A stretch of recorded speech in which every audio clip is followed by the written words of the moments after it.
Bonjour à tous, je suis avec Sacha Taconelli. Merci à lui d'être là. Nous nous sommes rencontrés par internet, Facebook. Il a connu mes livres, on a commencé à correspondre. De passage à Grenoble, nous avions prévu, il est de passage à Grenoble et de longue date, nous avions dit que ça serait bien d'avoir un petit échange. Alors on va faire les choses de façon assez naturelle, pour structurer, parce que voilà, c'est important de structurer l'esprit pour mieux le dissoudre, mais comme une fusée, si on veut qu'elle parte dans l'espace, il faut que la rampe de lancement soit droite. Donc je vais prendre des notes et Sacha, tu vas me dire quels sont les points que tu avais prévu d'aborder. On n'aura peut-être pas le temps de tous les aborder. Certainement. Je branche le micro et voilà, et puis moi je te dirai quels sont les points importants. D'accord. On essaiera d'être concis et efficace. Je t'écoute. Eh bien, alors les points déjà, c'était savoir déjà qu'est-ce que c'est qu'une quête spirituelle. Je pensais que c'était bien de commencer par ça, parce que... Alors, tu diras pourquoi tout à l'heure, oui. D'abord, liste d'abord les points. Donc, qu'est-ce qu'une quête spirituelle? Et puis, comment la pratiquer? Et puis, pourquoi? Et ensuite, puisque là, on est là pour parler du bouddhisme, ce qui serait bien, c'est de dire les différences doctrinales qu'il y a entre les courants, parce qu'il y a tellement de bouddhisme différents que quand on est novice, je veux dire, faut se mettre un peu à la place des gens qui n'y connaissent rien, on prend lequel, hein? Donc tibétain, terre pure, zen, donc il y a ça, donc c'est important de parler, je pense, des différences doctrinales qui sont pas assez quand même mentionnées, sauf si on fait des études universitaires, sinon c'est extrêmement dur de faire une sorte de synthèse de tout ça. Il faudrait lire des centaines de livres, j'en ai déjà lu moins une quarantaine et je suis loin de tout savoir. Ok, et alors quel est, par rapport au deuxième point, quel est l'enjeu de discuter des différences doctrinales? Qu'est-ce qui est fondamental pour toi? Quel est le message que tu veux faire passer? Le message que je voudrais faire passer, c'est en fin de compte, c'est de ne pas choisir ce qu'on a envie de croire. Je dirais que la religion numéro 1 dans le monde, c'est pas le christianisme, c'est pas l'islam, c'est que les gens y croient ce qu'ils ont envie de croire, et ce qu'ils n'ont pas envie de croire, ils ne le croient pas. Et ça, c'est pas une quête spirituelle. Ça, c'est du développement personnel. On croit ce qui nous arrange au détriment du réel. C'est-à-dire, on croit ce qui nous rassure. Moi, je connais beaucoup de gens qui croient aux Vikings. On va y revenir. Voilà. On va y revenir. Très bien. Est-ce qu'il y avait un troisième point? Là, tu peux relire tes notes. Alors, il y a le syncrétisme. Ça, on en parle déjà. Prends tes notes, c'est important. Tu as travaillé en amont, donc prends le temps de lire tes notes. C'est surtout les différences doctrinales qui est le plus important, c'est ça. Après, il y a le syncrétisme, bien sûr, mais voilà ce que le Bouddha a dit par rapport à ce qu'on en a fait aujourd'hui. Ça, c'est important parce qu'il y a toujours une différence entre la parole d'un leader spirituel et ce qu'on en fait derrière. Voilà. Merci. Alors, de mon côté, ce qui est important, en fait, ça rejoint effectivement cette question, qu'est-ce qu'une quête spirituelle? Et puis ensuite, voilà, cette métaphore, j'aime bien la métaphore des personnes qui font l'ascension d'une montagne.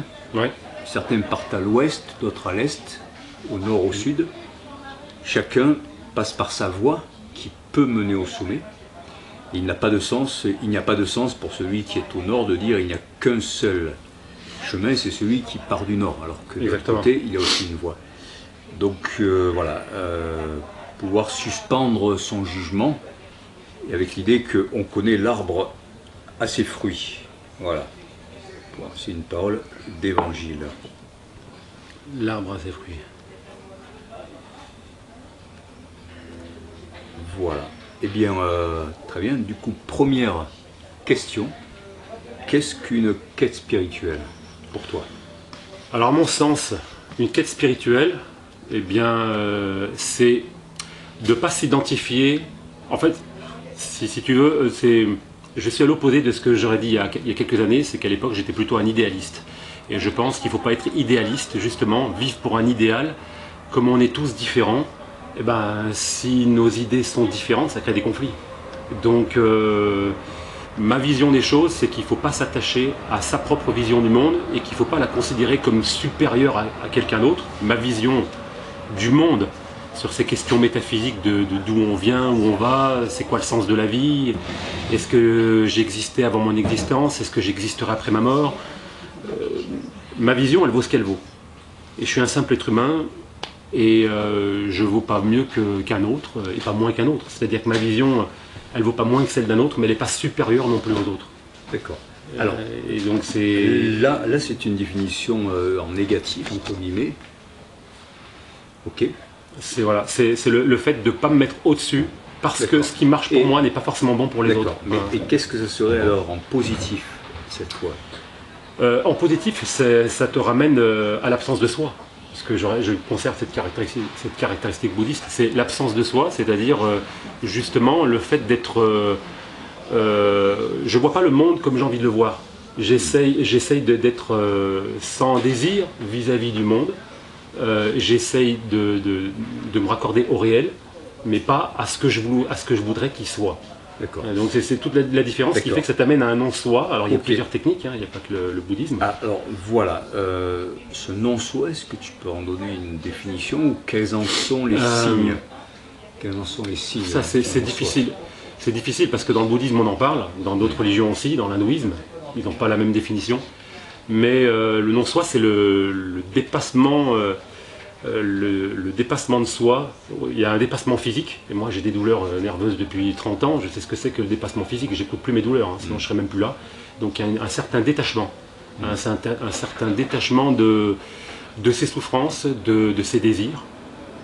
Cause de toute souffrance dans le bouddhisme, c'est les désirs hein, qui fait qu'on perpétue la souffrance. C'est pas le monde extérieur qui pose problème, c'est l'interprétation de nos désirs qu'on se fait vis-à-vis du monde. Et donc qui nous amène au fait donc à l'absence de personnalité dans le bouddhisme. Et je suis partisan du fait que la personnalité n'existe pas. Si tu m'avais vu il y a 15 ans, tu aurais dit mais c'est plus le même gars. Hein. J'ai énormément changé à un tel point que je me surprends. Je suis plus du tout le même. Et c'est là que je me suis dit quel est le lien entre celui que j'étais il y a 15 ans, de celui qui n'était pas bouddhiste et de celui d'aujourd'hui. Et donc c'est pas un soi en évolution, justement, c'est une sorte de transcendance, un détachement qui t'amène à être au-delà du bonheur et du malheur, puisque c'est ce que propose le Bouddha, c'est d'être ni heureux ni malheureux.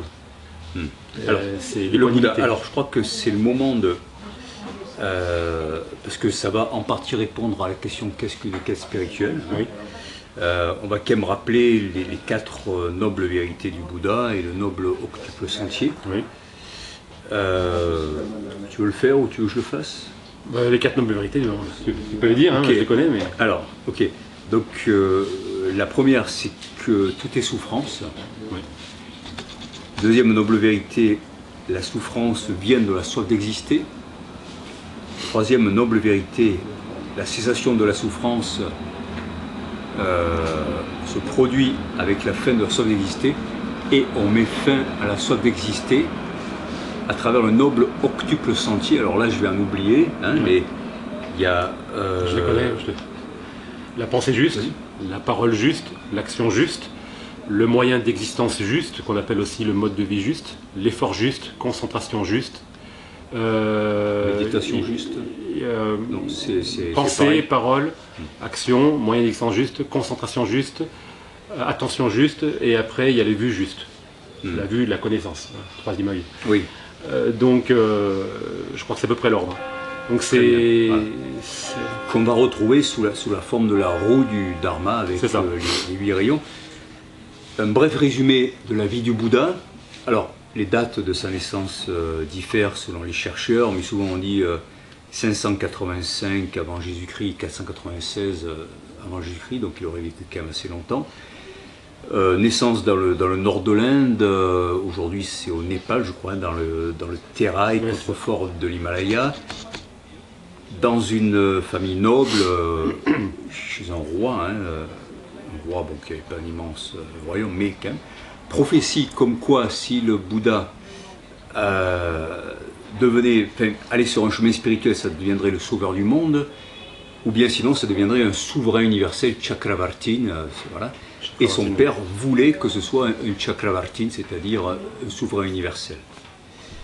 Donc à ce moment-là, il fait le choix. Donc on va faire une pause. On pourra couper en montage.